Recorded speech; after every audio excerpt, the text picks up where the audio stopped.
जो है वो कुछ तो डायनेमिक पार्ट है और कुछ मैं स्टैटिक भी आपको बता देता हूँ। स्टैटिक इसलिए बता देता हूँ कि यूपीएससी में क्वेश्चंस आते ही आते हैं, मैक्सिमम ऐसे ही क्वेश्चंस पूछे जाते हैं, तो थोड़ा स्टैटिक भी इसीलिए थोड़ा लंबा हो जाएगा। तो आप थोड़ा पेशेंस के साथ सुन लीजिए आप।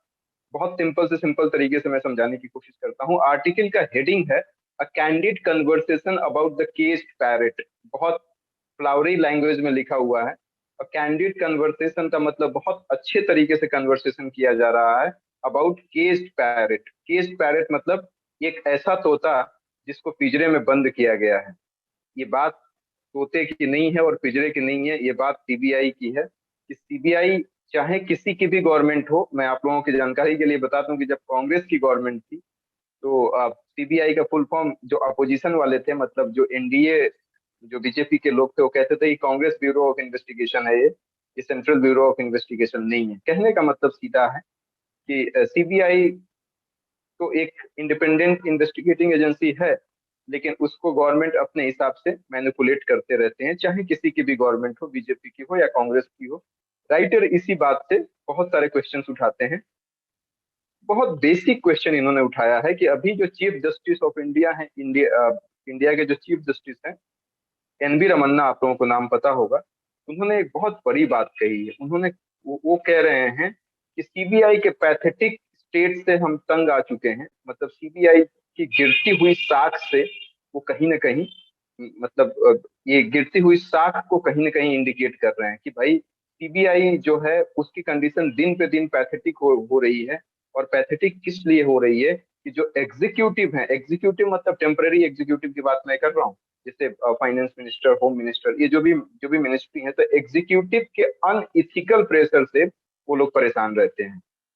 हालांकि इन्होंने ये भी बोला है कि दो टूक शब्दों में बहुत स्ट्रिक्ट तरीके से बोल दिया है कि जो भी मिडिल ऑर्डर के और सीनियर लेवल के इन्वेस्टिगेटर्स हैं सीबीआई के, यदि उन्होंने ऑब्जेक्टिविटी को और न्यूट्रलिटी को मेंटेन नहीं किया तो कॉन्सिक्वेंसेज झेलने के लिए तैयार हो जाएं। साफ साफ शब्दों में कह दिया है कि यदि जो मिडिल ऑर्डर के और जो ये क्या बोलते हैं, सीनियर लेवल के जो एग्जीक्यूटिव ऑफिसर्स हैं सीबीआई में, यदि उन्होंने न्यूट्रलिटी को और ऑब्जेक्टिविटी को नहीं मेंटेन किया तो किसी भी कॉन्सिक्वेंसेस के लिए वो तैयार हो जाएं, जो जुडिशरी स्टेप ले सकती है। अब अब मैं थोड़ा सा स्टैटिक बता देता हूँ सीबीआई के बारे में, ताकि आप लोगों को पता चल जाए कि सीबीआई एक्चुअली है क्या। तो सीबीआई के बारे में ऐसे आप समझिए कि एक मतलब प्रीमियर इन्वेस्टिगेटिंग पुलिस एजेंसी है सीबीआई। और ये डिपार्टमेंट, ये क्वेश्चन अभी जो बता रहा हूँ ये क्वेश्चन यूपीएससी पूछ सकता है, इसीलिए इसको ध्यान से सुनना। कि ये department of personal, ministry of personal and pension and public grievances के अंडर में आता है।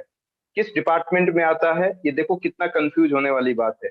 किस डिपार्टमेंट के अंडर में आता है सीबीआई? तो department of personal, department of department of personal, ministry of personal and pension and public grievances, ये पूरी मिनिस्ट्री का नाम है जिसके अंडर में सीबीआई आता है। इसके साथ साथ ये किसके अंडर में काम काम करता है? तो under the central vigilance commission. CBI जो भी काम करता है उसके ऊपर, मतलब जो, तो ये पूछने का पावर जो होता है कि वो ठीक से काम कर रहा है या नहीं कर रहा है, वो सेंट्रल विजिलेंस कमीशन का होता है। और इंटरपोल जो है, इंटरपोल आप लोगों को समझ में आता होगा। तो आप ये जो भी इंटरनेशनल लेवल पे जो पुलिस है ना, जो आपस में कोऑर्डिनेट करती है इंटरनेशनल लेवल पे अलग अलग कंट्री के, तो इंडिया की तरफ से ये सीबीआई ही एक नोडल एजेंसी का काम करता है। मतलब ये पुलिस के बिहाफ में सीबीआई ही काम करता है। इसके बाद कहा जाता है कि इसका जो पावर आया है वो दिल्ली पुलिस इस्टेब्लिशमेंट एक्ट 1946 से आया है। दिल्ली पुलिस इस्टेब्लिशमेंट एक्ट 1946 से सीबीआई अपने पावर को डिराइव करता है।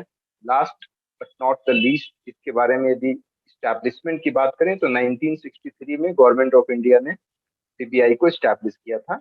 1963 में गवर्नमेंट ऑफ इंडिया ने सीबीआई को इस्टेब्लिश किया था। अब कौन कौन से केसेज हैंडल करता है इसके बारे में जानकारी ले लीजिए। अभी ये स्टैटिक पार्ट बता रहा हूँ मैं, अभी अभी ये न्यूज़पेपर में नहीं है, वो सब चीजें मैं बता रहा हूँ।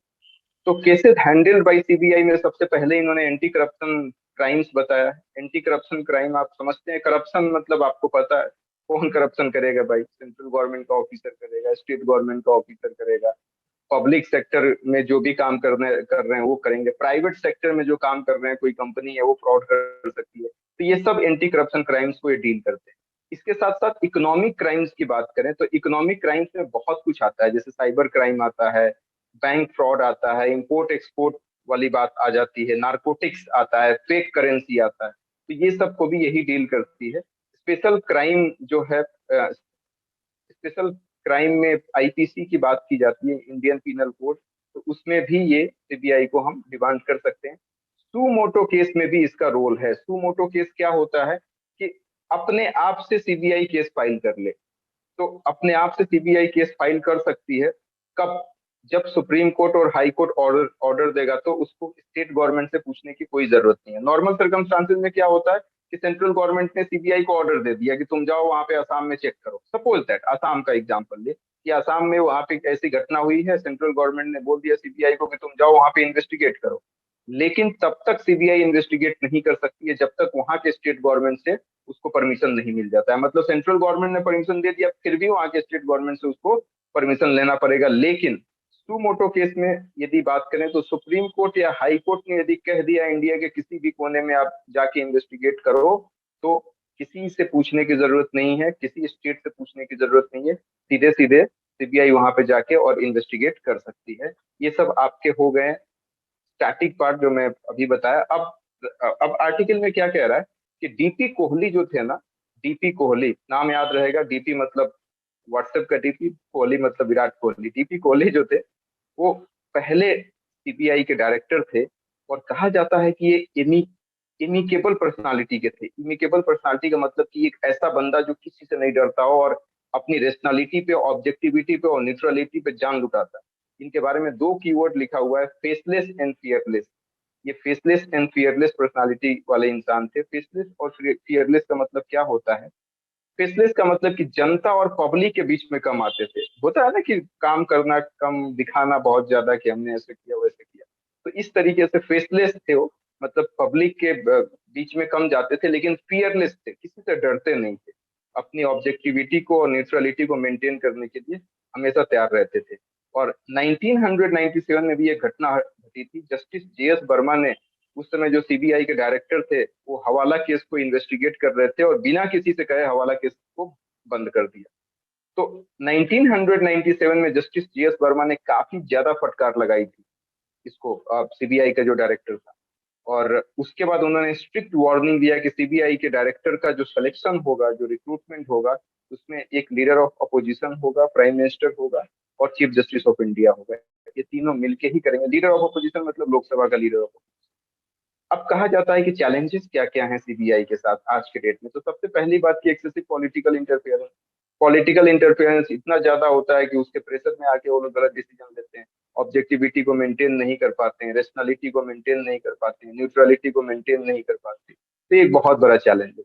Loss of credibility. क्रेडिबिलिटी आप देखिए कितना ज्यादा मतलब लॉस हो रहा है कि आप ये समझिए कि जिस स्टेट में भी यदि बीजेपी की गवर्नमेंट नहीं है, आज के डेट के कॉन्टेक्स्ट में समझा रहा हूँ कि जिस स्टेट में भी बीजेपी की गवर्नमेंट नहीं है, वहां पे सीबीआई की यदि इंक्वायरी करा दी तो वो स्टेट गवर्नमेंट उन पर विश्वास ही नहीं करता कि नहीं नहीं नहीं। तो क्रेडिबिलिटी ही पहले था, अब क्रेडिबिलिटी बहुत कम है। हालांकि 10% केस ही जाता है, बट वो 10% में भी ये लोग ठीक से नहीं कर पाते हैं, तो क्रेडिबिलिटी धीरे धीरे। 10% केस का क्या मतलब हुआ? 10% का मतलब कि पॉलिटिकल लीडर से रिलेटेड 10% केस। 90% तो नॉर्मल केस डील करता है, लेकिन पॉलिटिशियन से रिलेटेड यदि 10% केस जाता है तो उस पर धीरे धीरे क्रेडिबिलिटी इनकी खत्म हो गई है। Lack of accountability. अकाउंटेबिलिटी कैसे? अकाउंटेबिलिटी मतलब रिस्पॉन्सिबिलिटी। इनकी रिस्पॉन्सिबिलिटी भी कहीं ना कहीं लैक करती है। क्यों लैक करती है? कि सीबीआई के खिलाफ आप आरटीआई नहीं लगा सकते हो किसी भी हालत में, तो अकाउंटेबल ही नहीं है, कहाँ से अकाउंटेबल होंगे?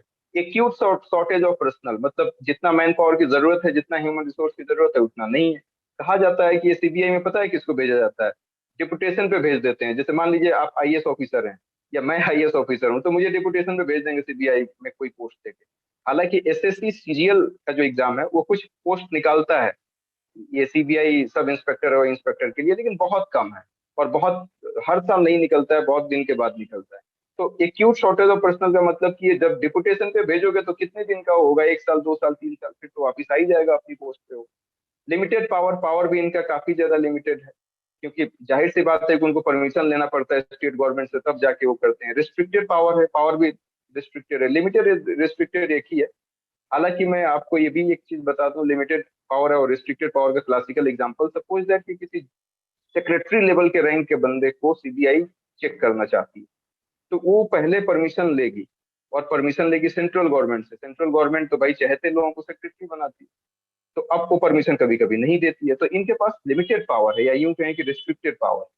तो अब सजेशन क्या हो सकता है, इसी का उल्टा कर दीजिए तो सजेशन हो जाएगा। सजेशन का मतलब डीलिंक कर दो सीबीआई को, किससे, गवर्नमेंट से, एडमिनिस्ट्रेशन से डीलिंक कर दो, ये इसको इंडिपेंडेंट रहने दो, तभी ये काम कर पाएगा।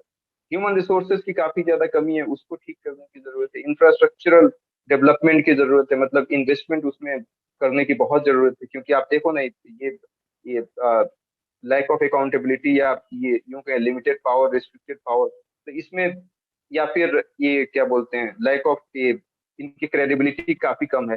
तो कहीं ना कुछ तो प्रॉब्लम है, तो इनमें इन्वेस्टमेंट करने की जरूरत है। मैन मैन पावर की कमी है, तो ज्यादा आप इन्वेस्टमेंट करेंगे तो ज्यादा लोग आएंगे, ज्यादा लोग आएंगे तो जाहिर सी बात है कि काम ज्यादा होगा, डिवीजन ऑफ पावर होगा। इसके बाद गिव मोर पावर। पावर इसलिए देने की जरूरत है क्योंकि रिस्ट्रिक्टेड है भाई, इनको परमिशन लेने की जरूरत है, स्टेट गवर्नमेंट से परमिशन लेने की जरूरत है। यदि किसी सेक्रेटरी लेवल के बंदे के खिलाफ ये कोई केस करना चाहे तो भी इनको परमिशन लेने की जरूरत है, तो इसको ज्यादा पावर दो। और सेकेंड एआरसी रिपोर्ट ये कहती है कि एक नया लॉ बनाना चाहिए सीबीआई के लिए, और उसी लॉ के हिसाब से सीबीआई को गवर्न करना चाहिए। मतलब कि लॉ इस तरीके से हो कि कोई पॉलिटिकल इंटरफेरेंस नहीं हो, किसी तरीके का एडमिनिस्ट्रेटिव इंटरफेरेंस नहीं हो, ये एक तरह से ऑटोनोमस बॉडी की तरह काम करे, इंडिपेंडेंट बॉडी की तरह काम करे, और उसके बाद केस को इन्वेस्टिगेट करे। तो इससे क्या होगा कि एक फेयर जजमेंट आएगा, एक एक एक क्या बोलते हैं, फेयर जजमेंट आएगा, और इसके साथ साथ फेयर जजमेंट आएगा, और इसके साथ साथ ये कहा जाता है कि जो न्यूट्रलिटी है और जो ऑब्जेक्टिविटी है, जिसके बारे में राइटर स्टार्टिंग से दुहाई देते हैं, या यूं कहें कि एनवी रमन्ना ने भी यही बात कही थी कि यदि ऑब्जेक्टिविटी और न्यूट्रलिटी किसी भी हालत में कॉम्प्रोमाइज हुआ तो इसका कॉन्सिक्वेंसेज जुडिशियरी के तरफ से बहुत जबरदस्त दिया जाएगा, खास करके ये जो मिडिल ऑर्डर के और सीनियर लेवल के ऑफिसर्स हैं।